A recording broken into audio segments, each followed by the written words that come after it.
Hello friends, இன்றைக்கி வீடியோவில் beetroot சேர்த்து நம்ம சப்பாத்தி பூரிக்கெல்லாம் தொட்டு சாப்பிட்ற மாதிரி ஒரு சூப்பரான சைடிஷ் தான் நம்ம பார்க்க போகிறோம். இது நீங்கள் சப்பாத்தி பூரிக்கு மட்டும் இல்லாமல் சாப்பாட்டுக்கும் ரொம்பவே சூப்பராக இருக்கும். பீட்ரூட்டை வச்சு நல்ல சூப்பராக டேஸ்டான கிரேவி எப்படி செய்யுதுன்னு பார்க்கலாம். ஃபஸ்ட்டு அடுப்பில் குக்கர் எடுத்து வச்சுக்கோங்க. ஒரு 2 மீடியம் சைஸ் பீட்ரூட்டை தோலை சீவிட்டு சின்ன சின்னதாக கட் பண்ணி சேர்த்துக்கோங்க. கூட ஒரு பெரிய உருளைக்கிழங்கு தோல் சீவிட்டு அதே மாதிரி கட் பண்ணி சேர்த்துக்கோங்க. ஊற வச்ச பச்சை பட்டாணி 1 கப் அளவுக்கு சேர்த்துருக்கேன். ஃப்ரெஷ் பட்டாணி சேர்க்குறீங்கன்னா இந்த டைமில் நீங்கள் சேர்க்க தேவையில்லை. இப்போது இதில் ஒரு 1/4 ஸ்பூன் மஞ்சள்தூள், உப்பு தேவையான அளவுக்கு சேர்த்துட்டு கொஞ்சம் காயெல்லாம் மூழ்கிற அளவுக்கு தண்ணி சேர்த்து குக்கர் மூடி போட்டு ஒரு 3 விசில் வரவிட்டு இறக்கிக்கோங்க.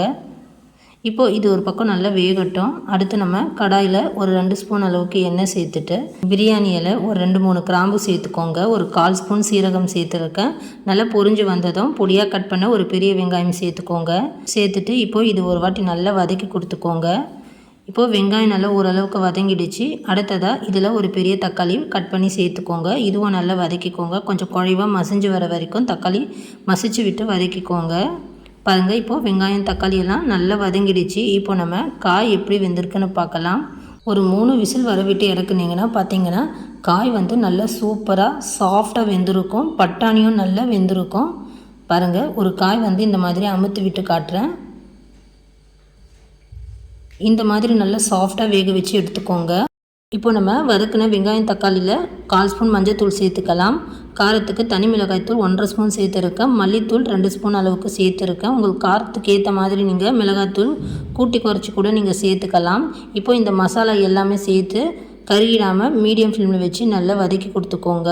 மசாலா நல்லா வதங்கினதும் வேக வச்சு எடுத்த பீட்ரூட், உருளைக்கிழங்கு, பட்டாணி அதோட தண்ணியோடவே நீங்கள் சேர்த்துக்கோங்க. அந்த தனியாக நம்ம எடுக்க தேவையில்லை. அந்த தண்ணியோடவே நம்ம சேர்த்துட்டு நல்லா கலந்து விட்டு வதக்கிக்கலாம்.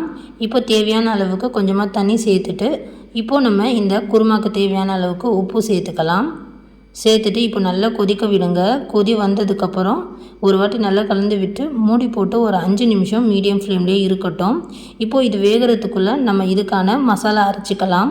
இப்போது ஒரு மிக்ஸி ஜாரில் ஒரு 2 டேபிள் ஸ்பூன் அளவுக்கு தேங்காய் சேர்த்துக்கோங்க. 1 டேபிள் ஸ்பூன் பொட்டுக்கடலை சேர்த்துருக்கேன். ஒரு 1/2 ஸ்பூன் சோம்பு, ஒரு 4 முந்திரி, ஒரு துண்டு இஞ்சி, ஒரு 2 பல்லு பூண்டு சேர்த்துட்டு கொத்தமல்லியோட தண்டு மட்டும் கொஞ்சமாக சேர்த்துருக்க. ரொம்பவே மணமாக சூப்பராக இருக்கும். தண்ணி சேர்த்துட்டு நல்லா நைஸாக அரைச்சி எடுத்துக்கோங்க. இப்போ பார்த்திங்கன்னா காய் நல்லாவே சூப்பராக ஒன்றா சேர்ந்து நல்லா வெந்திருக்கும். இப்போ நம்ம அரைச்சி அந்த தேங்காய் மசாலா சேர்த்துக்கலாம். சேர்த்துட்டு தேவையான அளவுக்கு தண்ணி சேர்த்துக்கலாங்க. உங்களுக்கு கொஞ்சம் திக்காக கட்டியாக வேணும்னாலும் அதுக்கேற்ற மாதிரி நீங்கள் தண்ணி சேர்த்துக்கலாம். கொஞ்சம் குழம்பு மாதிரி வைக்க போகிறீங்கனாலும் அதுக்கேற்ற மாதிரி நீங்கள் தண்ணி சேர்த்துக்கலாம். இப்போ தேங்காய் விழுது சேர்த்துட்டு நல்லா கலந்து கொடுங்க.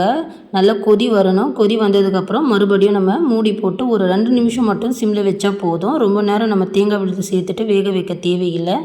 இப்போ பாருங்கள், நல்லா கமன்னு சூப்பராக நல்ல வாசனையான குருமா ரெடி ஆகிடுச்சு. இப்போ நம்ம கடைசியாக இதில் 1/2 ஸ்பூன் கரம் மசாலா சேர்த்துட்டு மல்லி இலை கடைசியாக சேர்த்துக்கோங்க.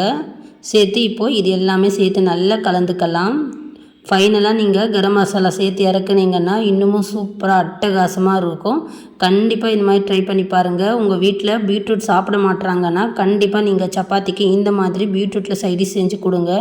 கண்டிப்பாக எல்லாருமே விரும்பி சாப்பிடுவாங்க. சப்பாத்தி, பூரி, தோசை கூட, இட்லி கூட நீங்கள் சாப்பிடலாம்.